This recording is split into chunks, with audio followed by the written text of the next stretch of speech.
ಕರ್ತನ ಪರಿಶುದ್ಧ ನಾಮಕ್ಕೆ ಸ್ತೋತ್ರವಾಗಲಿ. ಕರ್ತನ ಸನ್ನಿಧಾನದಲ್ಲಿ ಬೆಳಗಿನ ಜಾವದಲ್ಲಿ ಮತ್ತೆ ತಿರುಗಿ ಆತನ ಸಾನ್ನಿಧ್ಯದಲ್ಲಿ ಸೇರಿ ಬರುವುದಕ್ಕೆ ಕರ್ತನ ಕೊಟ್ಟಂತ ಕೃಪೆಗಾಗಿ ಕರಗಳನ್ನೆತ್ತಿ ನಾವು ಸ್ತೋತ್ರ ಮಾಡಿ ಹಲ್ಲೆಲೂಯಾ. ಕರ್ತನ ಪರಿಶುದ್ಧ ನಾಮಕ್ಕೆ ಸ್ತೋತ್ರವಾಗಲಿ. ಇವತ್ತಿನ ದಿವಸ ವಾಕ್ಯ ಧ್ಯಾನಕ್ಕಾಗಿ ನಮ್ಮ ಸತ್ಯವೇದವನ್ನ ವಿಮೋಚನಾ ಕಾಂಡ 4ನೇ ಅಧ್ಯಾಯ 1ನೇ ವಚನಕ್ಕೆ ತಿರುಗಿಸಿ. ವಿಮೋಚನಾ ಕಾಂಡ 4ನೇ ಅಧ್ಯಾಯ 1ನೇ ವಚನ. ವಾಕ್ಯ ನಮಗೆ ಈ ರೀತಿಯಲ್ಲಿ ಹೇಳ್ತಾ ಇದೆ, ಅದಕ್ಕೆ ಮೋಶೆ ಚಿತ್ತೈಸು ಅಂದರೆ ಪೂರ್ವಭಾವಿಯನ್ನು ತಿಳಿದು ಹಿನ್ನೆಲೆಯನ್ನು ತಿಳಿದುಕೊಳ್ಳಬೇಕಾದ್ರೆ ಕರ್ತನು ದೇವಾದಿ ದೇವರು ರಾಜಾದಿ ರಾಜನ ತಂದೆಯಾದ ದೇವರು ಇಸ್ರೇಲರು ಬಾಧೆಯಲ್ಲಿ ಐಗುಪ್ತ ದೇಶದಲ್ಲಿರುವಂತಹ ಸಂದರ್ಭದಲ್ಲಿ ಅವರನ್ನ ಬಿಡುಗಡೆ ಮಾಡೋದಕ್ಕೋಸ್ಕರವಾಗಿ ಯಾರನ್ನ ಆರಿಸಿಕೊಳ್ತಾ ಇದ್ದಾರೆ? ಮೋಶೆಯನ್ನ ಕರ್ತನ ಆರಿಸಿಕೊಳ್ತಾ ಇದ್ದಾರೆ. ಮೋಶೆಯನ್ನು ಆರಿಸಿಕೊಂಡು ನೀನು ಹೋಗಿ ಅವರಿಗೆ ಈ ರೀತಿಯಲ್ಲಿ ಫರೋವನಿಗೆ ಈ ರೀತಿಯಲ್ಲಿ ಹೇಳಬೇಕು, ನನ್ನ ಜನರಿಗೆ ಈ ರೀತಿಯಲ್ಲಿ ಹೇಳಬೇಕು ಅಂತ ಕಳುಹಿಸುವಾಗ ಆತನ ಹೇಳ್ತಾ ಇದ್ದಾನೆ, ನಾನು ಹೇಗೆ ಹೇಳಲಿ, ನಿನ್ನ ಬಗ್ಗೆ ಅವ್ರು ಕೇಳಿದ್ರೆ ನಾನು ಏನು ಹೇಳಲಿ ಅನ್ಕೊಂಡು ಹೇಳುವಂತ ಸಂದರ್ಭದಲ್ಲಿ ಆವಾಗ ಮೋಶೆ ಕೇಳ್ತಾ ಇದ್ದಾನೆ, ಚಿತ್ತೈಸು, ಅವರು ನನ್ನನ್ನು ನಂಬದೆ ನನ್ನ ಮಾತಿಗೆ ಕಿವಿಗೊಡದೆ ಹೋದರು, ಯೆಹೋವನು ನಿನಗೆ ಕಾಣಿಸಿಕೊಂಡೇ ಇಲ್ಲವೆಂದು ಹೇಳಾರು ಎನ್ನಲು.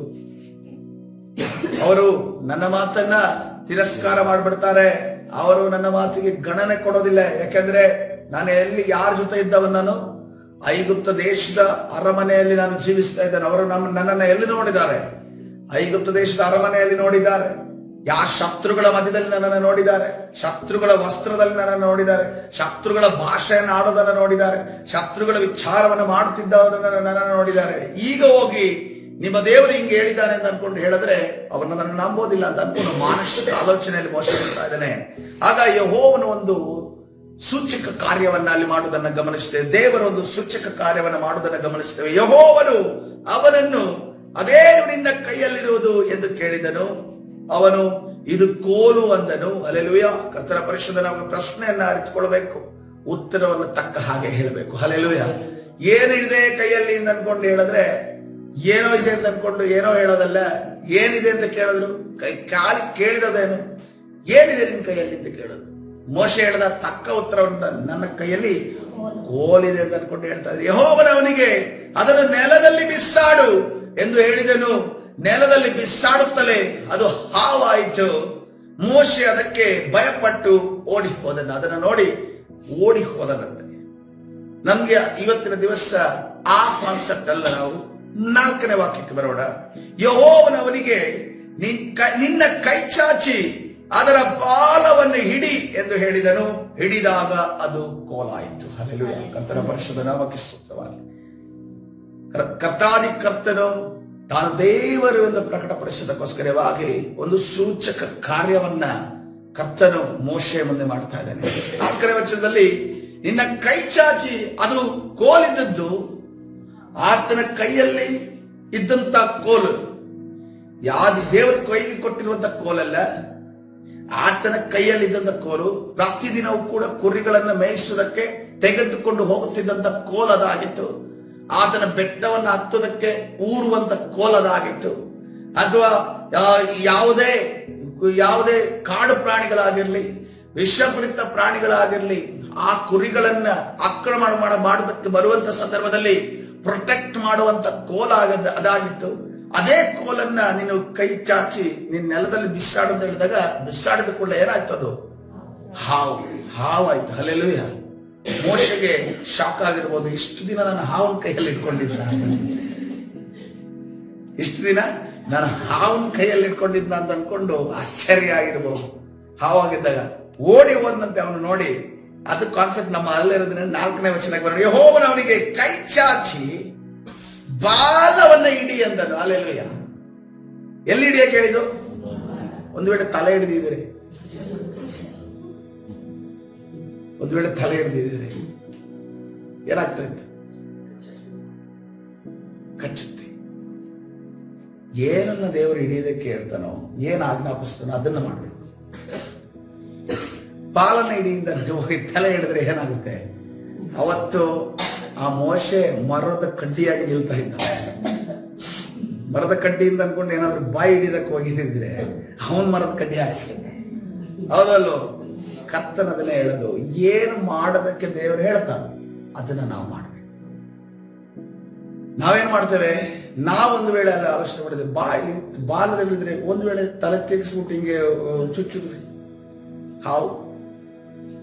ಇದು ಯಾರ ಆಲೋಚನೆ? ದೇವರ ಆಲೋಚನೆ ಅಲ್ಲ, ಇದು ನಮ್ಮ ಆಲೋಚನೆ. ದೇವರ ಮುಂದೆ ನಮ್ಮ ಆಲೋಚನೆ, ದೇವರ ಮುಂದೆ ನಾವು ಪ್ರದರ್ಶನ ಮಾಡ್ತೀವಿ. ಏನಂತಂದ್ರೆ ತಲೆಗೆ ಬಾಲ ಹಿಡಿದ್ರೆ ಒಂದು ವೇಳೆ ಅದು ಬಂದು ನಮ್ಗೆ ರಿಟರ್ನ್ ಆಗಿ ಹಿಂಗೆ ಕಚ್ಚಿದ್ರೆ, ಸರ್ವಶಕ್ತನಾದ ದೇವರು ಹೇಳಿದ್ರೆ ನೀನು ಬಾಲ ಹಿಡಿ, ಬಾಲ ಹಿಡಿ.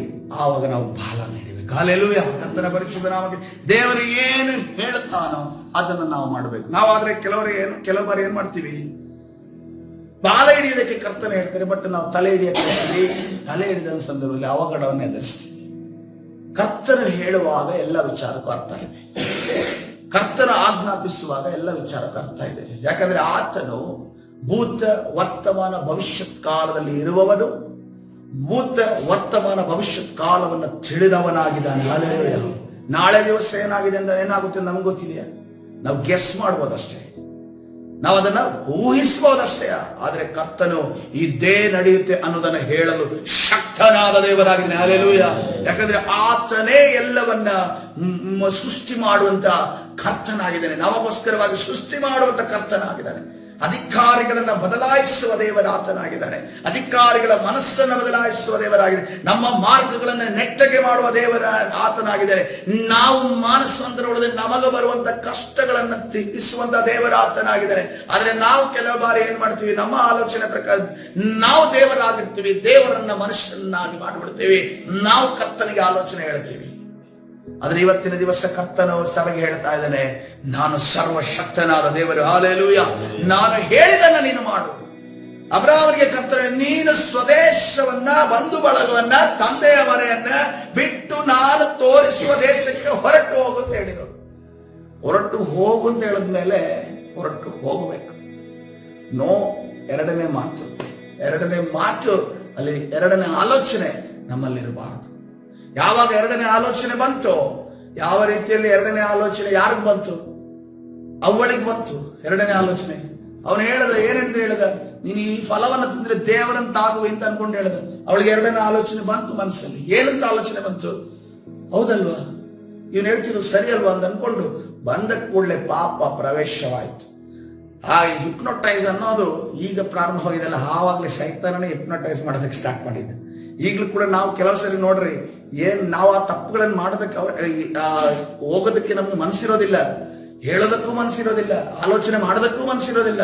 ಸೈತಾನನು ಯಾವ ರೀತಿಯಲ್ಲಿ ನಮ್ಮನ್ನು ಮೋಸಗೊಳಿತಾನೆ, ಅವನೇನಂದ್ರೆ ಅವನು ಕಪ್ಪಟ್ಟೆ, ಅವನು ಕ್ರಾಫ್ಟಿ ಅಂತ ಹೇಳ್ತಾರೆ. ಅವನು ಬಹಳ ಏನಂತಂದ್ರೆ ನಮ್ಮ ಮುಂದೆ ನಾಟಕ ಆಡ್ಕೊಂಡು ಬರ್ತಾನೆ. ಅದಕ್ಕೆ ಅಬ್ರಹಾಮನಿಗೆ ನೋಡ್ರಿ, ನೀನು ಹೋಗು ಅನ್ಕೊಂಡು ಹೇಳದಾಗ ಹೋಗೋದು ಅಬ್ರಹಾಮನ ಧರ್ಮ ಆಗಿತ್ತು. ಇವತ್ತಿನ ದಿವಸ ಅಬ್ರಹಾಮನ ಸ್ಥಾನ, ಮೋಶದ ಸ್ಥಾನದಲ್ಲಿ ನಾವು ಯಾರಿದ್ದಾರೆ? ಇಲ್ಲಿ ನಾವಿದ್ದೇವೆ ಪ್ರಿಯರೇ. ಹಲ್ಲೆಲೂಯಾ. ದೇವರು ಏನನ್ನ ಹೇಳ್ತಾನೋ ಅದನ್ನಷ್ಟೇ ಮಾಡುವುದು ನಮ್ಮ ಕರ್ತವ್ಯ ಆಗಿದೆ. ಯೋಹಾನನ ಸುವಾರ್ತೆ 2:5 ವಚನದಲ್ಲಿ ಈ ರೀತಿಯಲ್ಲಿ ವಾಕ್ಯ ಇದೆ. ಅಲ್ಲಿ ಒಂದು ಕೊರತೆ ಉಂಟಾಯಿತು. ಏನ್ ಕೊರತೆ ಉಂಟಾಯ್ತು?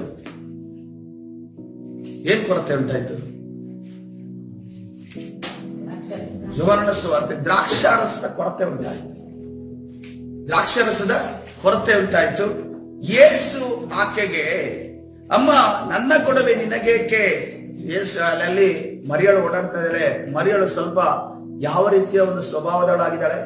ಯಾರಾದ್ರೂ ಕಷ್ಟದಲ್ಲಿದ್ರೆ, ಯಾರಾದ್ರೂ ತೊಂದರೆಯಲ್ಲಿದ್ರೆ ಒಂದು ರೆಸ್ಪಾನ್ಸಿಬಿಲಿಟಿ ತಗೊಂಡು ಏನಾಯ್ತು ಬನ್ನಿ ಏನಾದ್ರೂ ಮಾಡೋಣ ಅನ್ನೋ ರೀತಿಯ ಸ್ವಭಾವ ಉಳ್ಳಂತ ಯೇಸುವಿನ ಶಾರೀರಿಕ ತಾಯಿಯಾದ ಮರಿಯಳು ಬಂದು ಹೇಳ್ತಾ ಇದ್ದಾಳೆ, ಏನಾದ್ರೂ ನೀನ್ ಇವ್ರಿಗೋಸ್ಕರ ಮಾಡಬೇಕು ಅಂದ್ಕೊಂಡು ಯೇಸುವನಿಗೆ. ಯಾಕಂದ್ರೆ ಯೇಸುವಿನ ದೈವತ್ವದ ಬಗ್ಗೆ ಯಾರಿಗೂ ಗೊತ್ತಿದೆ? ಮೊದಲನೇದಾಗಿ ಮರಿಯಳಿಗೆ ಗೊತ್ತಿದೆ. ಹಲ್ಲೆಲೂಯಾ. ಈತನು ಸಾಮಾನ್ಯದವನಲ್ಲ, ಈತನು ದೇವರ ಮಗನಾಗಿದ್ದಾನೆ ಅನ್ನೋದು ಅಲ್ಲಿ ಯಾರಿಗೂ ಗೊತ್ತಿದೆ. ಮರಿಯಳಿಗೆ ಮಾತ್ರವೇ ಗೊತ್ತಿದೆ. ಅಮ್ಮ ಆವಾಗ ಏನಾದ್ರೂ ಮಾಡ್ಬೇಕು, ಅಮ್ಮ ನನ್ನ ಗೊಡವೆ ನಿನಗೇಕೆ, ನನ್ನ ಸಮಯವು ಇನ್ನು ಬಂದಿಲ್ಲ ಎಂದು ಹೇಳಲು. ಹಲ್ಲೆಲೂಯಾ. ದೇವರು ನಮ್ಮ ಸಮಯದಲ್ಲಿ ಕೆಲಸ ಮಾಡುವವನಲ್ಲ, ಆತನು ಆತನ ಸಮಯದಲ್ಲಿ ಕೆಲಸ ಮಾಡುವವನಾಗಿದ್ದಾನೆ. ಹಲ್ಲೆಲೂಯಾ. ನಮಗೆ ಸಮಸ್ಯೆಗಳು ಬೇಗ ಪರಿಹಾರ ಆಗಬೇಕು, ಇದರಿಂದ ಬೇಗ ಬಿಡುಗಡೆ ಆಗಬೇಕು, ಇದರಿಂದ ಬೇಗ ಹೊರಗಡೆ ಬರಬೇಕು, ಅದು ನಮಗೆ ಬೇಗ ಸಿಕ್ಕಿ ಬಿಡಬೇಕು ಅಂತ ಅನ್ಕೊಂಡು ದೇವರು ಭಾವಿಸ್ತಾರೆ. ಒಂದು ವೇಳೆ ನಮಗೆ ಬೇಗ ಆದರೆ ನಾವು ಬೇಗ ಅದನ್ನ ಕಳೆದುಕೊಳ್ತೇವೆ. ಕೆಲವು ವಿಚಾರಗಳು ಬೇಗ ಆದ್ರೆ ಬೇಗ ಕಲಿತ್ಕೊಳ್ಳಿ. ಅದಕ್ಕೋಸ್ಕರವಾಗಿ ಕರ್ತನ ಬೇಗ ನಮ್ಮ ಜೀವಿತದಲ್ಲಿ ಮಾಡೋದಿಲ್ಲ. ಆತನ ಸಮಯದಲ್ಲೇ ಮಾಡುವಾತನಾಗಿದ್ದಾನೆ. ಹಲ್ಲೆಲೂಯಾ. ಆತನ ತಾಯಿಯು ಕೆಲಸದವರಿಗೆ ಆತನು ನಿಮಗೆ ಏನು ಹೇಳುವನೋ ಅದನ್ನು ಮಾಡಿ. ಎಂತ ಮಾತನ್ನಂತ ಇದ್ದಾಳೆ ಮರಿಯಳು, ಆತನು ಏನು ಹೇಳ್ತಾನೋ ಅದನ್ನು ಮಾಡಿ ಅಷ್ಟೇ. That's it.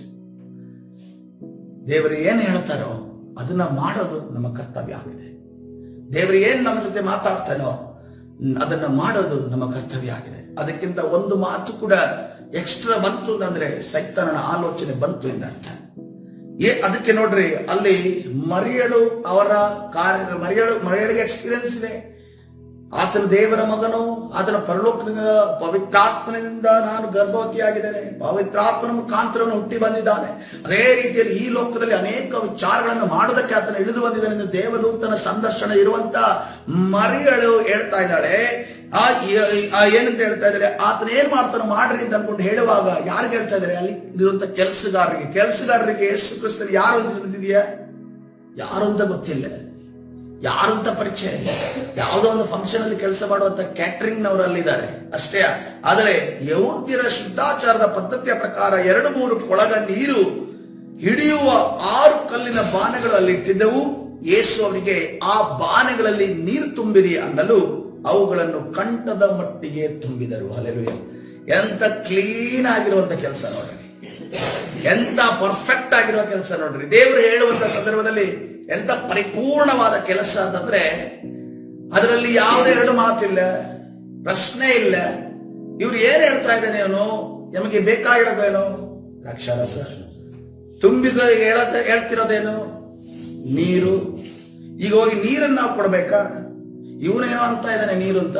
ನಾವು ಕೊಡೋರಿಗೆ ಇಟ್ಬಿಡುತ್ತಲ್ಲ ಅನ್ಕೊಂಡ ಆಲೋಚನೆ ಅವರ ಮನಸ್ಸು ಬರಲಿಲ್ಲ. ಅವರೇನು ಮಾಡಿದ್ರು, ತೆಗೆದುಕೊಂಡು ಹೋಗಿ ಅದನ್ನ ಎಲ್ಲಿ ತನಕ ಅಂತಂದ್ರೆ ಅವರ ನಂಬಿಕೆ ನೋಡ್ರಿ, ಎಲ್ಲಿ ತನಕ?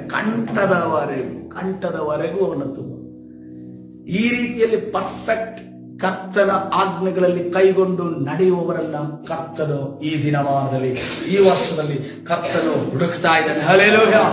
ಒಂದು ವೇಳೆ ನಾವು ಈ ರೀತಿಯ ಕಾರ್ಯಗಳನ್ನ ಮಾಡುವುದಾದ್ರೆ ಮುಂದೆ ನಡೆದಿದ್ದೇನೋ ಅದು ದೊಡ್ಡ ಅದ್ಭುತವಾಗಿ ಆಗ ಅವರಿಗೆ ಈಗ ಅದನ್ನು ತೋಡಿಕೊಂಡು ಹೋಗಿ ಔತಣದ ಪಾರಿಪಾತ್ಯಗಾರನಿಗೆ ಕೊಡ್ರಿ ಎಂದು ಹೇಳಿದಾಗ ತಕ್ಕೊಂಡು ಹೋಗಿ ಕೊಟ್ರು.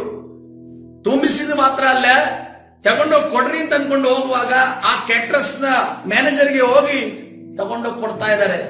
ಕೆಲಸಗಾರರಿಗೆ ಸಂಬಳ ಯಾರು ಕೊಡೋನು? ಕ್ಯಾಟ್ರಸ್ ನ ಮ್ಯಾನೇಜರ್ ಏನ್ ತಂದು ಕೊಡಕ್ಕೆ ಹೇಳಿದ್ದಾನೆ? ದ್ರಾಕ್ಷಾರಸವನ್ನು ತಂದು ಕೊಡೋದಕ್ಕೆ ಹೇಳಿದ್ದಾನೆ. ಆದ್ರೆ ಇವರು ತುಂಬಿಸಿದ್ದೇನು? ನೀರನ್ನು ತುಂಬಿದ್ದಾರೆ. ನೀರನ್ನ ತುಂಬಿಕೊಂಡು ಈಗ ತೆಗೆದುಕೊಂಡು ಹೋಗುವ ಕೊಡಬೇಕಾಗಿರೋದೇನು? ದ್ರಾಕ್ಷಾರಸ. ಆದ್ರೆ ಕರ್ತನು ಅಷ್ಟರಲ್ಲಿ ಎಲ್ಲ ಕಾರ್ಯವನ್ನು ಅದನ್ನು ಮುಗಿಸಿದ್ದಾನೆ. Hallelujah, hallelujah. ಕರ್ತನು ಹೇಳುವಾಗ ಇವರು ಯಾವುದೇ ಪ್ರಶ್ನೆ ಇಲ್ಲದೆ ಇನ್ನೋಸೆಂಟ್ ಆಗಿ, ನಾವೇ ಮುಗ್ಧರು ಅಂತ ಹೇಳ್ತಾರೆ, ಇನ್ನೋಸೆಂಟ್ ಆಗಿ, ನಾವು ಮನುಷ್ಯರ ಮುಂದೆ ಇನ್ನೋಸೆನ್ಸಿ ತೋರಿಸಿದ್ರೆ ಪರವಾಗಿಲ್ಲ, ನಮ್ಮ ಕರ್ತನ ಮುಂದೆ ನಾವು ಮುಗ್ಧರಾಗಬೇಕು. ಹಲ್ಲೆಲೂಯಾ. ಮಗುವಿನ ರೀತಿಯಲ್ಲಿ ನಾವು ಆಗದೆ ಪರಲೋಕ ರಾಜ್ಯ ಸೇರಲಾರೆ ಎಂದು ಕರ್ತನೆ ಹೇಳಿದ್ದಕ್ಕೆ ಪ್ರಿಯರೇ, ಇಲ್ಲಿ ಇವರ ಒಳಗಡೆ ಒಂದೊಂದು ಮಗುವನ್ನ ನಾವು ನೋಡ್ತಾ ಇದ್ದೀವಿ. ಹಲ್ಲೆಲೂಯಾ. ಇವರೇನ್ ಮಾಡ್ತಾ ಇದ್ದಾರೆ? ಏನ್ ಮುಂದೆ ಏನಾಗ್ತದೆ ನಮಗೆ ಗೊತ್ತಿಲ್ಲ, ಹೇಳಿದ್ದಾರೆ ಮಾಡೋದಕ್ಕೆ. ನಮ್ಮ ಓನರ್ ಹೇಳಿದ್ದಲ್ಲ, ಯಾರೋ ಒಬ್ಬ ಯಾರೋ ಔತಣಕ್ಕೆ ಬಂದಿರುವ ನೆಂಟರು, ಯಾರು? ಮರಿಯಳು ಮತ್ತೆ ಯೇಸು ಕ್ರಿಸ್ತನು ಮತ್ತೆ ಶಿಷ್ಯರು. ಸೊ ನೆಂಟರು ಯಾರೋ ಬಂದು ಹೇಳಿದ್ರು ಅಂತ ಅನ್ಕೊಂಡು ಯಾರು ಕೂಡ ಕೆಟ್ಟರ್ಸ್ ಮಾಡುವವರು ಕೇಳೋದಿಲ್ಲ. ಆದ್ರೆ ಇಲ್ಲಿ ದೇವರ ಮಹಿಮೆಯನ್ನು ತೋರಿಸಬೇಕು. ಯೇಸು ಕ್ರಿಸ್ತರು, ಕರ್ತನಾದ ಯೇಸು ಕ್ರಿಸ್ತರು ಬಂದು ಹೇಳುವಾಗ ಅವರ ಮಾತನ್ನು ಕೇಳಿದಾಗ ಅಲ್ಲೇನ್ ನಡೆಯಿತು? ಅದ್ಭುತ ನಡೆಯಿತು ಪ್ರಿಯರೇ. Hallelujah, hallelujah. ಇವತ್ತಿನ ದಿವಸ ಕರ್ತನ ಹೇಳ್ತಾ ಇದ್ದಾರೆ, ದೇವರು ಏನನ್ನ ಹೇಳುದಾದ್ರು ಅದನ್ನ ನಾವು ಪ್ರಶ್ನೆ ಮಾಡದೆ, ಮರು ಪ್ರತಿಕ್ರಿಯೆಯನ್ನು ಮಾಡದೆ ಮಾಡುದಾದ್ರೆ, ಅಲ್ಲಿ ನೋಡ್ರಿ, ಅವರು ಒಂದು ಕೇಟ್ರಸ್ ಕಷ್ಟ ತೀರಿದಲ್ಲ, ಅಲ್ಲಿರುವಂತ ಮದುವೆ ಮನೆಯದು ಕಷ್ಟ ತೀರಿದ ಮಾತ್ರವೇ ಅಲ್ಲ, ಅಲ್ಲಿರುವಂತ ಕೇಟರ್ಸ್ ನ ಮ್ಯಾನೇಜರ್ ಕಷ್ಟ ತೀರಿದು ಮಾತ್ರವೇ ಅಲ್ಲ, ಕೇಟರ್ಸ್ ನ ಕೆಲಸಗಾರರ ಕಷ್ಟ ತೀರಿದು ಮಾತ್ರವೇ ಎಲ್ಲರ ಕಷ್ಟ ತೀರಿತು ಎಂದು ನಾವು ನೋಡಿದೆ. ಒಂದು ವೇಳೆ ಅಲ್ಲಿ ದ್ರಾಕ್ಷಾರಸ ಮುಗಿಯಿತು, ಗೊಂದಲ ಸೃಷ್ಟಿ ಆಯ್ತು, ಎಲ್ರಿಗೂ ಸುದ್ದಿ ಆಗ್ತು, ಕೇಟರ್ಸ್ ಅಲ್ಲಿ ದ್ರಾಕ್ಷಾರಸ ಮುಗಿದೋಗಿದೆ, ಇಲ್ಲಾಂದ್ರೆ ಅನ್ನ ಮುಗಿದೋಗಿದೆ ಅಂತ ತಿಳ್ಕೊಳ್ಳೋಣ. ದ್ರಾಕ್ಷಾರಸ ಅಲ್ಲಿ ಇಸ್ರೇಲ್ನ ಮಾತು, ಇಲ್ಲಿ ಅನ್ನ ಮುಗಿದೋಗಿದೆ, ಬಿರಿಯಾನಿ ಮಾಡಿದ್ದು ಶಾರ್ಟೇಜ್ ಆಗಿದೆ ಅಂತ ಅಂದಾಗ ಯಾರು ಬರ್ತಾರೆ? ಫಸ್ಟ್ ಅಲ್ಲಿರುವಂತ ಮ್ಯಾನೇಜರ್ ಬರ್ತಾರೆ. ಏನಾಯ್ತಪ್ಪ, ಏನಾದ್ರು ಶಾರ್ಟೇಜ್ ಆಯ್ತಾ? ಶಾರ್ಟೇಜ್ ಆದ ಗಲಿಬಿಲಿ ಸ್ಟಾರ್ಟ್, ಗೊಂದಲ ಸ್ಟಾರ್ಟ್ ಆದ ನಂತರ ಯಾರು ಬರ್ತಾರೆ? ಆರ್ಡರ್ ಕೊಟ್ಟವ್ರು ಬರ್ತಾರೆ. ಆರ್ಡರ್ ಕೊಟ್ಟ ಬಂದು ಏನ್ರಿ ಮಾಡ್ತಿದ್ದೀರಾ, ಇಷ್ಟು ಜನರಿಗೆ ನಾವು ಹೇಳಿದ್ವಿ, ಅದು ಹೆಂಗ್ರಿ ಖಾಲಿ ಆಯ್ತು, ಏನಾದ್ರು ನೀವು ತಿಂದಿದ್ದೀರಾ ಅಂತ ಕೇಳ್ತಾರೆ.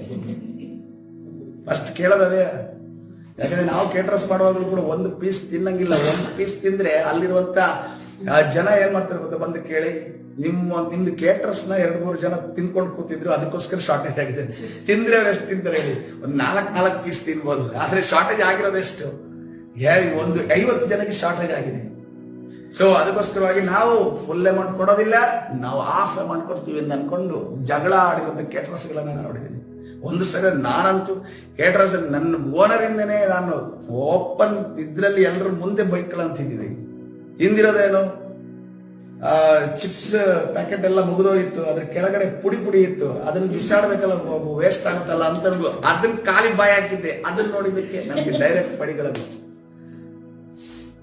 ಸೊ ನೋಡ್ರಿ, ಎಂತ ಪರಿಸ್ಥಿತಿಯಲ್ಲಿ ಹಾದೋಗುವಂತ ಪರಿಸ್ಥಿತಿ ಅಲ್ಲಿ ಬಂದಿದ್ದಾದ್ರೂ ಕೂಡ ದೇವರ ಚಿತ್ತವನ್ನ, ದೇವರ ಮಾತನ್ನ ನಾವು ಕೇಳಿ ನಡೆದುದ್ರಿಂದ ಅಲ್ಲಿ ಯಾರ ಕಷ್ಟ ತೀರಿ ಹೋಯ್ತು, ಅಲ್ಲಿ ಮದುವೆಯ ಒಂದು ನಡೆಸುವಂತವರ ಒಂದು ಫ್ಯಾಮಿಲಿಯ ಕಷ್ಟ ತೀರಿ ಹೋಯ್ತು, ಗಂಡು ಹೆಣ್ಣಿನ ಕಷ್ಟ ತೀರಿ ಹೋಯ್ತು, ಅದೇ ರೀತಿಯಲ್ಲಿ ಅವರು ಕೆಲಸ ಮಾಡುವವರ ಕಷ್ಟ ತೀರಿ ಹೋಯ್ತು, ಪಾರುಪತ್ಯಗಾರರ ಕಷ್ಟ ತೀರಿ ಹೋಯ್ತು, ಮದುವೆ ಚೆನ್ನಾಗಿ ನಡೀತು. ಹಲ್ಲೆಲೂಯಾ.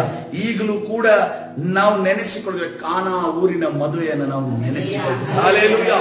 ಕರ್ತನ ಪರಿಶುದ್ಧ ನಾಮಕ್ಕೆ ಸ್ತೋತ್ರವಾಗಲಿ. ಇದಕ್ಕೆ ಕಾರಣ ಏನು? ಕರ್ತನ ಮಾತನ್ನು ಕೇಳಿ ಅದರಂತೆ ನಡೆದಿತ್ತು. ಹಲ್ಲೆಲೂಯಾ. ಯೋಹಾನನ ಸುವಾರ್ತೆ 15ನೇ ಅಧ್ಯಾಯ 14ನೇ ವಚನ ಈ ರೀತಿಯಲ್ಲಿ ಇರ್ತದೆ. ಯೋಹಾನನ ಸುವಾರ್ತೆ 15ನೇ ಅಧ್ಯಾಯ 14ನೇ ವಚನ, ನಾನು ನಿಮಗೆ ಕೊಟ್ಟ ಆಜ್ಞೆಗಳಿಗೆ ಸರಿಯಾಗಿ ನೀವು ನಡೆದರೆ ನೀವು ನನ್ನ ಸ್ನೇಹಿತರು. ಬಾಯ್ತರದ ಹೇಳೋಣ, ನೀವು ನನ್ನ ಸ್ನೇಹಿತರು. ಹಲ್ಲೆಲೂಯಾ. ನೀವು ನನ್ನ ಫ್ರೆಂಡ್ಸ್ ಅಂತ ಅನ್ಕೊಂಡು ಹೇಳ್ತಾ ಇದ್ದಾರೆ. ಹಲ್ಲೆಲೂಯಾ. ಕರ್ತನ ಪರಿಶುದ್ಧ ನಾಮಕ್ಕೆ ಸ್ತೋತ್ರ. ಇವತ್ತಿನ ದಿವಸ ಎಷ್ಟು ಜನ ಅಬ್ರಹಾಮನ ರೀತಿಯಲ್ಲಿ ಆತನ ಫ್ರೆಂಡ್ ಆಗೋದಕ್ಕೆ ಸಿದ್ಧರಿದ್ದೀರಾ ಪ್ರಿಯರೇ? ಹಲ್ಲೆಲೂಯಾ. ಆತನ ಸ್ನೇಹಿತರಾಗೋದಕ್ಕೆ ಎಷ್ಟು ಜನ ಸಿದ್ಧರಿದ್ದೀರಾ? ಒಂದು ವೇಳೆ ನೀವು ಸಿದ್ಧರಿರುವುದಾದ್ರೆ ಆತನ ಹೇಳ್ತಾ ಇದ್ದಾರೆ, ಏನಿಲ್ಲ, ಜಸ್ಟ್ ಸಿಂಪಲ್, ನನ್ನ ಮಾತನ್ನು ಕೇಳಬೇಕಷ್ಟೇ. ನನ್ನ ಮಾತನ್ನ ಮರು ಪ್ರಶ್ನೆ ಮಾಡದೆ ಅದರಂತೆ ಮಾಡಬೇಕು, ಅದರಂತೆ ಕೇಳಬೇಕು. That's it. ಈ ಸರಿ ಎಲ್ರಿಗೂ ವರ್ಷದ ವಾಗ್ದಾನ ಸಿಕ್ಕಿದೆ. ಓದೆ ಸಿಹಿ ಕಹಿ. ಸೊ ಸಿಹಿ ಕೈ ಎರಡನ್ನೂ ಕೂಡ ನಾವು ಈಗ ಸೇವಿಸಬೇಕು. ಇವತ್ತಿನ ದಿವಸ ಮತ್ತೆ ಹೋಗಿ ಆ ಸಿಹಿ ಕೈನ ನೋಡ್ರಿ ಮನೆಗೆ. ಮೊದಲು ನಾನು ಹೇಳೋದಾದ್ರೆ ಸಿಹಿ ನೋಡ್ಬೇಡ್ರಿ, ಸಿಹಿ ವರ್ಷದ ಅಂತ ಸಿಗುತ್ತೆ. ಕಹಿ ನೋಡ್ಬೇಡಿ ಫಸ್ಟ್ಗೆ, ವರ್ಷದ ಪ್ರಾರಂಭದಲ್ಲಿ ಕಹಿ ನೋಡು. ಯಾಕಂದ್ರೆ ಫಸ್ಟ್ ನಮ್ದು ಅಷ್ಟೇ, ಈ ಕಷಾಯ ಎಲ್ಲ ಕೊಟ್ರೆ ಫಸ್ಟ್ ಬೆಲ್ಲದ ಪೀಸ್ ರೆಡಿ ಇಟ್ಟಿರ್ತೀವಿ ಇಲ್ಲಿ. ಈ ಕಷಾಯ ಕುಡಿಯೋದು, ಬೆಲ್ಲ ಬಾಯಿ ಒಳಗೆ ಹಾಕೋದು. ಸೊ ಅದೇ ರೀತಿಯಲ್ಲಿ ಕಹಿನ ಫಸ್ಟ್ ವರ್ಷದ ಪ್ರಾರಂಭದಲ್ಲಿ ಹೋಗಿ ನೋಡಿ. ಯಾಕಂತಂದ್ರೆ ಕಹಿನ ನೋಡ್ಬಿಟ್ರೆ ಸಿಹಿ ಆರಾಮಾಗಿ ಬರುತ್ತೆ. ನಾವು ಸಿಹಿ ನೋಡ್ಕೊಂಡು ಖುಷಿ ಹಾಕೊಂಡು ಸುಮ್ಮನೆ ಸೈಲೆಂಟ್ ಆಗ್ಬಿಡ್ತೀವಿ. ಇನ್ನೊಂದು ದುರಂತ ಇದೆ, ಏನಂತಂದ್ರೆ ವಾಕ್ಯನ ಅವ್ರವ್ರಿಗೆ ಅರ್ಥ ಮಾಡ್ಕೋತಾರೆ, ಎರಡನ್ನೂ ಸಿಹಿ ಅನ್ಕೊಂಡ್ಬಿಡ್ತಾರೆ. ಯಾರಾದ್ರೂ ಅಂತವ್ರು ಇದಾರ ಎರಡನ್ನೂ ಸಿಹಿ ಅನ್ಕೊಂಡವ್ರು? ಎರಡನ್ನೂ ಸಿಹಿ ಅನ್ಕೊಂಡಿದ್ರೆ ಡಯಾಬಿಟಿಸ್ ಗ್ಯಾರಂಟಿ. Diabetes guarantee. ಅದಕ್ಕೋಸ್ಕರವಾಗಿ ಡಯಾಬಿಟಿಸ್ ಬರೋದು ಬೇಡ. ಸಿಹಿನು ಕೈನು ಎರಡು ಒಟ್ಟಿಗೆ ಹೋದಾಗ ಆರೋಗ್ಯವಾಗಿರ್ತೀವಿ. ವರ್ಷ ಪೂರ್ತಿ ದೇವರ ದಯೆಯನ್ನು ಹೊಂದುವವರಾಗಿರ್ತೀವಿ. ಕರ್ತನ ಸನ್ನಿಧಿಯಲ್ಲಿ ಪ್ರಾರ್ಥನೆ ಮಾಡೋಣ. ಈ ಒಂದು ಚಿಕ್ಕ ಸಂದೇಶ ನಮ್ಮ ಜೀವಿತದಲ್ಲಿ ಏನು ಹೇಳ್ಕೊಡ್ತಾ ಇದೆ, ದೇವರು ಏನು ಹೇಳ್ತಾನೋ ಅದನ್ನು ನಾವು ಮಾಡುವವರಾಗೋಣ. ಹಲ್ಲೆಲೂಯಾ. ಈ ವರ್ಷ ದೇವರ ದಯೆಯನ್ನು ಪರಿಪೂರ್ಣವಾಗಿ ಒಂದು ಡ್ರಾಪ್ ಬಿಡದೆ, ಒಂದು ಮಡ್ಡಿಯನ್ನು ಬಿಡದೆ ನಾವು ಕುಡಿಯುವರಾಗೋಣ ಪ್ರಿಯರೇ. ಹಲ್ಲೆಲೂಯಾ. ಕರ್ತನ ಸನ್ನಿಧಾನದಲ್ಲಿ, ಕರ್ತನ ಸನ್ನಿಧಾನ ನಮ್ಮನ್ನು ನಾವು ಕರ್ತನ ಕರಗಳಿಗೆ ಪರಿಶುದ್ಧನಾದ ದೇವರೇ, ನಿನ್ನ ನಾಮಕ್ಕೆ ಸ್ತೋತ್ರ. ಕರ್ತನೇ ರಾಜ, ಈ ವರ್ಷ ಕರ್ತನ ನಿನ್ನ ವಾಗ್ದಾನಗಳ ಮುಖಾಂತರವಾಗಿ ನಮ್ಮ ಜೊತೆ ನೀನು ಮಾತನಾಡಿದೆಯಲ್ಲ, ನಾವು ಏನ್ ಮಾಡಬೇಕು ಅನ್ನೋದನ್ನ ಹೇಳಿದೆಯ ಕರ್ತನೇ. ಯಾವ ರೀತಿಯಲ್ಲಿ ಮರಿಯಳು ಸ್ವಾಮಿ ಆ ಕರ್ತನ ಕೆಲಸಗಾರಿಗೆ ಆತನು ಏನನ್ನು ಹೇಳ್ತಾನೋ ಅದನ್ನ ಮಾಡ್ರಿ ಅಂತ ಅನ್ಕೊಂಡು ಹೇಳಿದ ರೀತಿಯಲ್ಲಿ ಇವತ್ತಿನ ದಿವಸ ಕರ್ತನೆ ಕರ್ತನೆ ನೀನು ಏನು ಹೇಳಿದೆಯೋ ಅದನ್ನ ನಾವು ಮಾಡುವ ಹಾಗೆ ಕರ್ತನೆ ಒಳ್ಳೆ ಕರ್ತನೆ ಬಲ ನಂಬಿಗಸ್ತನಾದ ಆಳಿನ ರೀತಿಯಲ್ಲಿ ಅಲ್ಲಿರುವಂತಹ ಕರ್ತನೆ ಆಳುಗಳು ಯಾವ ರೀತಿಯಲ್ಲಿ ಕೆಲಸ ಮಾಡಿದರೋ ಅದೇ ರೀತಿಯಲ್ಲಿ ಪರ್ಫೆಕ್ಟ್ ಆಗಿ ನಾವು ಕೆಲಸ ಮಾಡುವ ಹಾಗೆ, ಪರ್ಫೆಕ್ಟ್ ಆಗಿ ಕರ್ತನೆ ನಿನ್ನ ಮಾತುಗಳಿಗೆ ವಿಧೇಯರಾಗುವ ಹಾಗೆ ನಮ್ಮನ್ನು ನೀನು ನಡೆಸದಕ್ಕಾಗಿ ಸ್ತೋತ್ರ ಯೇಸಪ್ಪ. ಕರ್ತನೆ ನಿನ್ನ ಮಾತನ್ನ ಕೇಳದೆ ಕರ್ತನೆ ನಿನ್ನ ಮಾತನ್ನ ಬೇರೆ ರೀತಿಯಲ್ಲಿ ಅರ್ಥೈಸಿ ಅದಕ್ಕೆ ಪ್ರಶ್ನೆಯನ್ನ, ವಿಶ್ಲೇಷಣೆಯನ್ನ, ವಿವರಣೆಯನ್ನ ಕರ್ತನೆ ಅದಕ್ಕೆ ಇನ್ನೊಂದು ಮಾತನ್ನ ಹೇಳುವಂತೆ ಪ್ರೇರೇಪಿಸುವಂತ ಎಲ್ಲ ಸೈತಾನನ ಕಾರ್ಯಗಳ, ದುರಾತ್ಮನ ಕಾರ್ಯಗಳನ್ನ ನಜರೇತಿನ ಯೇಸುವಿನ ನಾಮದಲ್ಲಿ ಬಂಧಿಸಿ ಮುರಿದಾಕ್ತಾನೆ. ಗಡಿಗಡೆ ಬಿಟ್ಟು ಮಾಡಿ ನೀನು ತಾನೇ ನಡೆಸು. ಕರ್ತನಾದ ಯೇಸು ಸ್ವಾಮಿ ಹೆಸರಲ್ಲಿ ಪ್ರಾರ್ಥಿಸಿ ಹೊಂದಿಕೊಳ್ತೇನೆ ಜೀವವುಳ್ಳ ತಂದೆ, ಆಮೆನ್.